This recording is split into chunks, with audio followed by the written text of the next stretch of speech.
I could never remember a time when I didn't feel overshadowed. It started when I was young. The house always seemed to light up whenever my sister entered a room. She had this way about her. This perfect smile that could disarm even the most jaded of people. Her grades were flawless, her behavior impeccable. If you asked anyone, they'd say she was destined for greatness. She was the golden child, and I was. Well, I was the other one. As a child, I didn't quite understand why my parents always seemed so absorbed in her life.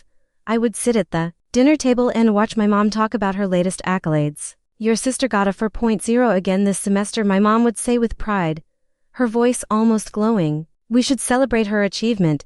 She's really going places. It was always about her. No one ever mentioned my accomplishments unless I prompted them, and even then, it felt more like an afterthought. I excelled in other ways, art, writing, sports, but none of it seemed to matter. It was never enough to break through the wall of perfection that my sister built around herself. My sister was everything they wanted me to be, and I was everything they never expected me to become. It didn't help that I was the second child, the one who was supposed to live up to the example set by the first. Every time I fell short of expectations, there was this silent judgment in my parents' eyes. I could see it in the way their smiles would fade when I didn't get the grade they expected. You could do better, my dad would say, a sentence that hung in the air for hours afterward. But no matter how hard I tried, it was never enough. When the time came for college applications, everything I had feared became reality. My sister had already been accepted into one of the most prestigious universities in the country, and my parents were over the moon. They'd spent countless hours filling out forms, talking to advisors, and ensuring that everything was perfect. For her, it was as if the world revolved around her success. And then there was me. I had spent the last few months painstakingly researching scholarships, looking for any way to fund my education. I knew that my parents wouldn't be able to help me, not after everything they had already poured into my sister. It was hard not to resent them for it, but I had learned long ago to expect nothing from them. Still, I worked tirelessly, applying to every scholarship I could find. I'd stay up late into the night, typing essays, filling out forms, and hoping for the best, but I wasn't naive. I knew what they thought. They didn't expect much from me. My sister was the one who would get the full ride. I was the backup, the one who would go to a local state school and somehow make do. That was the plan, but my plan was different. The night I received the letter, I could feel my heart pounding in my chest. I had applied for every scholarship I could find, hoping that one of them would pan out. As I pulled the envelope from the mailbox and saw the words "Congratulations," I felt a rush of disbelief. I opened it carefully, reading the words that would change everything. $100,000 scholarship. A full ride to one of the best schools in the country. It was everything I had worked for, and it was the thing that would make them notice me. I didn't know what I expected when I told my parents. I had rehearsed it in my head a million times, imagining the joy on their faces, the proud smiles as they congratulated me for achieving what they never thought I could. But when I walked into the living room and showed them the letter, their response was, "UNDRWHELMING." My dad barely looked up from his newspaper. "Are you sure about this?" he asked, his tone distant. "You know, we've already put so much money into your sister's education. Maybe this isn't the right time for you to go to such an expensive school." I stood there in stunned silence. I had just received a $100,000 scholarship, something most people could only dream of, and they were questioning me. "Dad, I've already accepted it," I said, trying to steady my shaking hands. "I'm going." My mom, who had been silent up until that moment, stood up from the couch and started pacing the room. "This isn't how things are supposed to go, honey," she said, her voice filled with a strange mixture of frustration and concern. "We've always planned for your sister to go to the best schools, and we've spent so much money on her future. You can't just disrupt everything with this scholarship." Disrupt everything? I wasn't disrupting anything. I had earned this. It was my time, and I wasn't going to let anyone tell me I didn't deserve it. But it didn't stop there. As they talked, it became painfully clear that my scholarship wasn't enough. They couldn't even pretend to be happy for me. Instead, they started making excuses. "You'll need to figure out how to pay for everything else," my dad added, his voice still flat. "We've already used all our resources for your sister's college. We can't help you." I blinked, the words stinging more than I expected.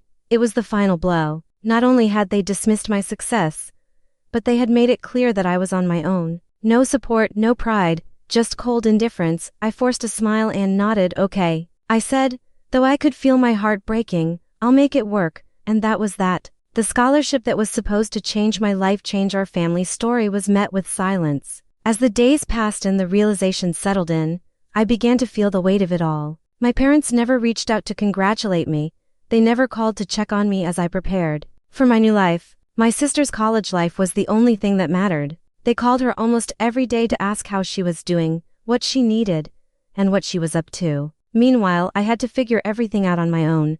The thing was, I had gotten used to it, the isolation, the loneliness, the feeling of being second, but this time was different. This time, it wasn't just my mind that hurt, it was my soul. I had worked so hard, and for what? A pat on the back, a good job? No, I was determined to do this on my own, to prove to myself and to them that I didn't need their approval. I took on multiple jobs to pay for the extras, books, food, rent. I didn't complain. I didn't tell anyone how hard it was. I just kept going. Every night I would come home exhausted, but I had something they didn't.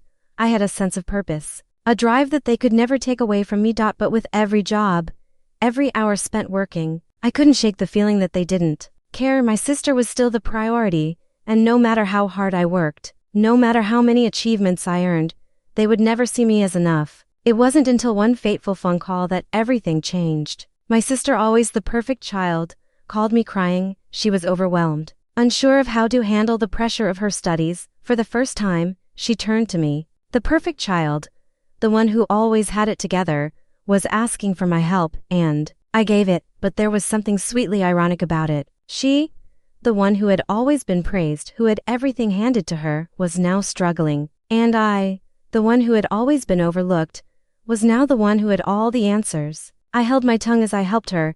I didn't rub it in her face. I didn't tell her how satisfying it was to be the one with the knowledge, the experience, the strength, but inside I knew I had something she didn't.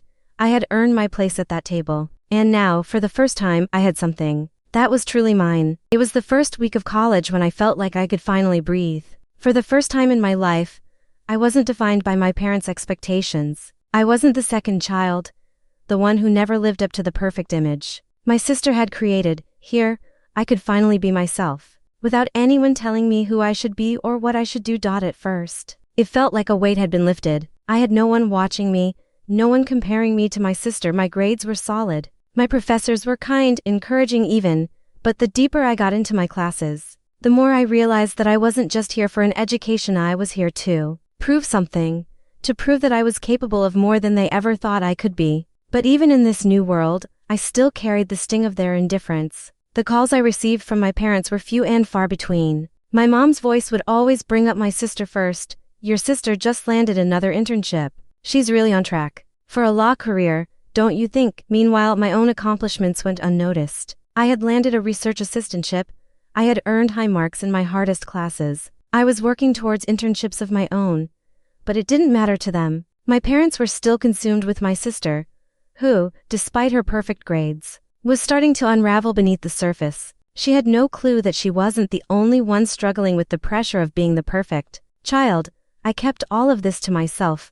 I didn't want to seem petty, but the anger built up inside me every time they praised her and ignored me. I was working harder than I ever had before, but they didn't care. They never would. I threw myself into my studies, determined not just to survive, but to thrive. I wasn't just in college to get a degree. I was here to make them regret ever doubting me. And then, the job offers started coming in. It started with a small, unpaid internship at a local nonprofit. It wasn't glamorous, but it was a start. My parents never even asked how it was going. The work I did there wasn't easy. It required long hours and even longer days, but I loved it. It was the first time I felt like I was carving out my own space in the world, away from the shadow of my sister. But the real breakthrough came when a larger company noticed me. They had seen my work and offered me a paid internship. The pay wasn't much, but the prestige was enormous. It felt like a victory that I couldn't even begin to describe. This wasn't just any internship, it was an opportunity that most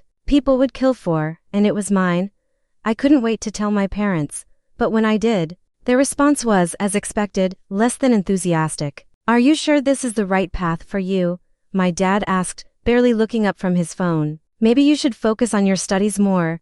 Your sister is still ahead of you. She's already securing job offers for when she graduates." My heart sank. "Dad, I got this internship because of my work," I said, trying to hide the bitterness in my voice. "I'm doing just fine on my own, right?" he said, his voice flat. Well, good luck with that. It was clear they still didn't get it. They still didn't see me, but it didn't matter anymore. I wasn't doing this for them. I was doing it for me. The more time I spent in college, the more I realized how much I had been holding back. All the anger, all the resentment, all the feelings of inadequacy had been bottled up for years. And now, in this new world where no one knew my history, no one knew the constant comparisons I had faced, I was free to just exist. But even as I settled into my new life, the familiar patterns began to emerge. My parents' calls, though sparse, still focused on my sister. The more they praised her, the more I realized that their love for her wasn't just about her success. It was about their own need to feel validated through her. They needed to see her succeed to prove that their sacrifices had meant something. But I wasn't going to be their pawn anymore. As my sister's problems started to mount, I began to notice something. She was unraveling. The cracks in her perfect facade were becoming more visible every day. She started drinking more, hanging out with people who weren't good for her, and skipping classes. At first, I felt a twinge of sympathy for her. I knew what it was like to feel the weight of expectations crushing you from all sides. But the more I saw her struggle, the more I realized that her perfection wasn't as unshakable as my parents had made it seem. And here I was, working my ass off, silently thriving, and yet I was still invisible to them. It wasn't until the summer before my junior year that I realized just how far I had come. I had secured another internship, this one at a prestigious company, and this time, it came with a salary that could support my living expenses. I no longer had to worry about how to pay rent or buy food. This job, along with my growing portfolio, was laying the groundwork for my future in ways I could hardly believe. But my parents, they were still obsessed with my sister's story. She had dropped out of her classes, taken a gap year, and was now living at home, talking about how burned out she was. She was the one getting all the attention, even though I was the one who had actually been making strides in my career. I was tired of playing second fiddle. I was tired of being the person no one saw. It was during one of our rare family dinners that the final straw broke. My parents began gushing over my sister's brave decision to take a gap year. She was finding herself, they said, as if she was on some spiritual journey. They ignored the fact that she had failed out of classes, dropped out of the internship, and had no direction. They didn't care. To them, she could do no wrong. I felt my blood boil. I've secured a full-time job for when I graduate, I said, cutting into the conversation for the first time in what felt like years. And I've been working hard all along. I've done more than just survive. I've thrived. My mom looked up at me, but her eyes were unfocused. She was too busy texting my sister. That's nice, dear, she said absent-mindedly, clearly not even hearing me. I realized then that nothing would ever change. No matter how much I succeeded, no matter how much I outperformed her, I would always be second in their eyes. But I didn't need them to see me anymore. Graduation came, and as I walked across that stage, holding my diploma in one hand and my job offer in the other, I felt a sense of vindication. I had done it, I had made it, and not just made it, I had surpassed every expectation they had ever had for me. When I spotted my parents in the crowd, clapping politely but with their eyes focused on my sister, I knew something had shifted. They could never take away the achievements I had earned. They would never understand the quiet strength it took to get here, to succeed without their help or approval. But that didn't matter anymore, because, in the end, I didn't need them to define me. I didn't need them to see my worth. I had already proven it to myself. I had already won.